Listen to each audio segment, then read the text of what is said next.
Students, this is Vaishali Jain. कैसे हैं आप सभी लोग? उम्मीद है अच्छे होंगे, घर पर होंगे, सेफ होंगे। आज इस वीडियो में बात करने वाले हैं सिंपल इंटरेस्ट के कॉन्सेप्ट की। सिंपल इंटरेस्ट का आपका एक कॉन्सेप्ट आता है, यानी साधारण ब्याज का एक कॉन्सेप्ट है जिससे रिलेटेड आपके एग्जाम में क्वेश्चन पूछे जाते हैं। तो आप फॉर्मूले से उस क्वेश्चन को करते हैं, लेकिन आज इस वीडियो में बताने वाली हूँ आप कैसे सिंपल इंटरेस्ट के बेसिक को समझ के उसको विदाउट फॉर्मूला, विदाउट एक्स माने उसको आप कर सकते हैं। तो आपने अभी तक अगर चैनल को सब्सक्राइब नहीं किया है तो जल्दी से सब्सक्राइब करके बेल आइकन पर प्रेस कर लीजिए ताकि वीडियो का नोटिफिकेशन मिलता रहे। तो देखिए यहाँ पर क्वेश्चन क्या दिया गया है, कोई धनराशि 2 वर्षों में 1320 और 5 वर्षों में 1500 रुपए हो जाती है। कोई राशि है, कुछ रुपए है, ठीक है। तो वो 2 वर्षों में कितने हो गए 1320 और 5 वर्षों में 1500। तो आपको धनराशि और साधारण ब्याज की दर आपको बतानी है कितनी है, ठीक है। ये आपका क्या है, यहाँ पर क्वेश्चन है। यहाँ पर जो आपकी टर्म्स यूज होती है उसके बारे में आपको पता होना चाहिए। जैसे अगर मैं बात करूं सम, या आप इसको क्या बोल सकते हैं, प्रिंसिपल, इसको क्या बोलते हैं, मूलधन। मतलब देखिए साधारण ब्याज का कॉन्सेप्ट क्या कहता है, हमारे पास कुछ पैसे हैं, हमने क्या किया, उनको ब्याज पर दे दिया, है ना। उसको देते हैं ना, ब्याज पर दे देते हैं और उससे हमें हर महीने कुछ पैसे मिलते हैं। अब क्या होता है सिंपल इंटरेस्ट में, जैसे हमने, मेरे पास 100 रुपए है, मैंने आपको बोला आप मुझे हर महीने 10 रुपए देते रहना ब्याज के रूप में। 100 रुपए तो मेरे हैं, लेकिन 10 रुपए और एक्स्ट्रा, मतलब आप यूज कर रहे हैं उस पैसे को, तो उसके लिए 10 रुपए आप मुझको देते रहना हर महीने। अब सिंपल इंटरेस्ट क्या कहता है, आप मुझे हर महीने 10-10 रुपए देते रहो या इकट्ठे करते रहो।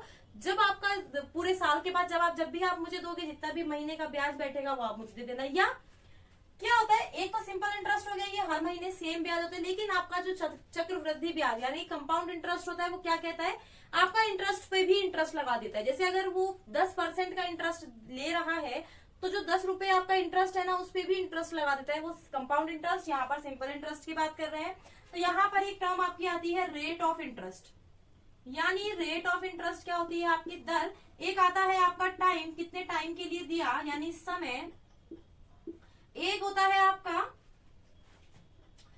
इंटरेस्ट को हिंदी में क्या बोलते हैं, ब्याज। ये साधारण भी हो सकता है या चक्रवृद्धि, जैसा क्वेश्चन में बोला हो। और एक होता है आपका अमाउंट क्या होती है आपकी, मिश्र धन। अमाउंट क्या होगी आपकी, मिश्र धन। मतलब 100 रुपए दिए और उसके 1 महीने बाद मुझे कितने रुपए मिल रहे हैं, 110 रुपए। तो उसमें वो क्या होगा, 110 रुपए मिश्र धन। उसमें क्या है, मेरे पास अमाउंट भी, मतलब मेरे प्रिंसिपल भी है और इंटरेस्ट भी है, दोनों चीजें हैं। तो ये सिंपल सा कॉन्सेप्ट आपका कहता है। फॉर्मूला सभी को पता होगा, सिंपल इंटरेस्ट का क्या होता है, मूलधन गुणा दर गुणा ब्याज बटे 100।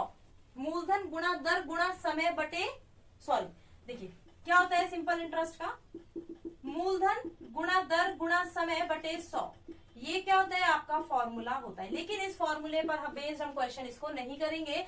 अब देखिए कोई धनराशि है, 2 वर्षों में 1320 रुपए हो गई। ध्यान से समझना, 2 वर्षों में कितनी हो गई 1320 और 5 वर्षों में वो कितनी हो गई 1500 रुपए हो गई।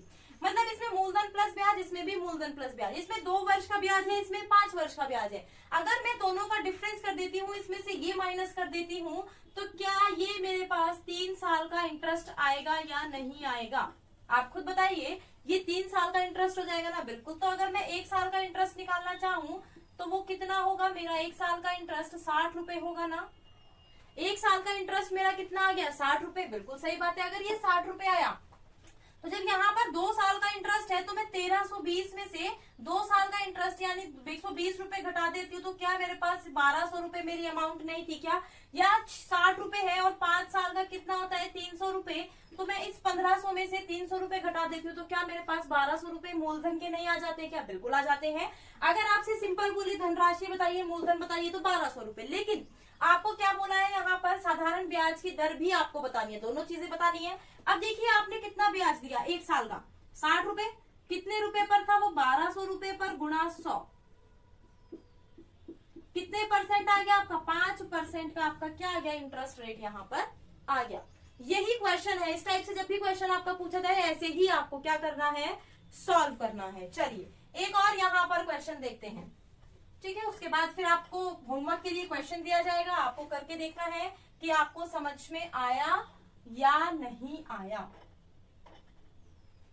क्वेश्चन पूछे जाते हैं एग्जाम में, लाइट में मत लेना इनको कि कोई बात नहीं छोड़ो, लेकिन ऐसे क्वेश्चन पूछे जाते हैं। फिर एग्जाम में आप सोचते हो कि हाँ मैम ने बताया था कर लेते, ये हो जाता, फिर आप पछताते रहते हो, है ना। तो इन क्वेश्चन को आपको जरूर करना है।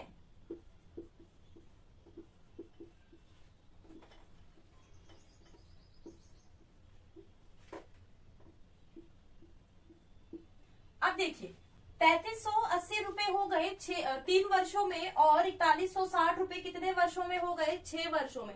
आपको यहाँ पर धनराशि और साधारण ब्याज की दर दोनों चीजें आपको यहाँ पर बतानी है। तो देखिए यहाँ पर क्या है, 3 वर्ष में कितने हुए 3380, और 6 वर्ष में आपके कितने हुए 4160।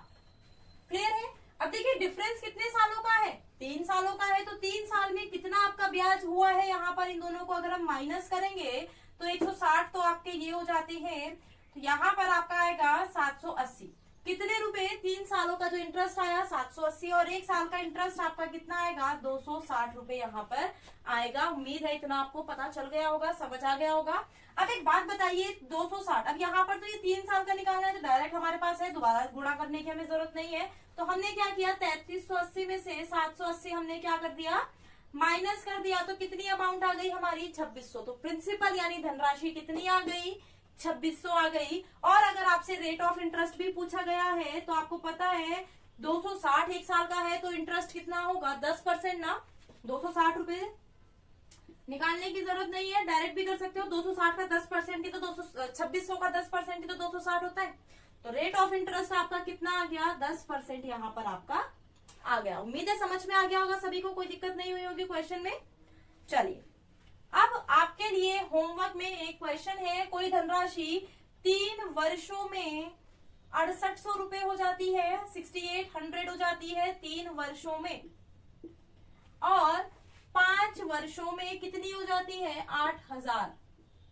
कितनी हो जाती है 8000 हो जाती है, कितने वर्षों में 5 वर्षों में। तो आपको इस क्वेश्चन का आंसर कमेंट करके बताना है क्या होगा, और ये भी बताइएगा वीडियो आपको कैसी लगी, समझ में आया या नहीं आया। अपने दोस्तों के साथ जरूर शेयर करिए, वीडियो पसंद आए तो लाइक भी जरूर करिएगा। अगर आप चैनल पर नए हैं तो चैनल को सब्सक्राइब करके बेल आइकन पर प्रेस कर दीजिए और ऑल नोटिफिकेशन पर क्लिक कर दीजिए, ताकि सारी वीडियोस के नोटिफिकेशन मिलते रहे, कुछ भी आपका मिस ना हो। तो मिलते हैं नेक्स्ट वीडियो में, तब तक के लिए bye bye, take care, have a nice day.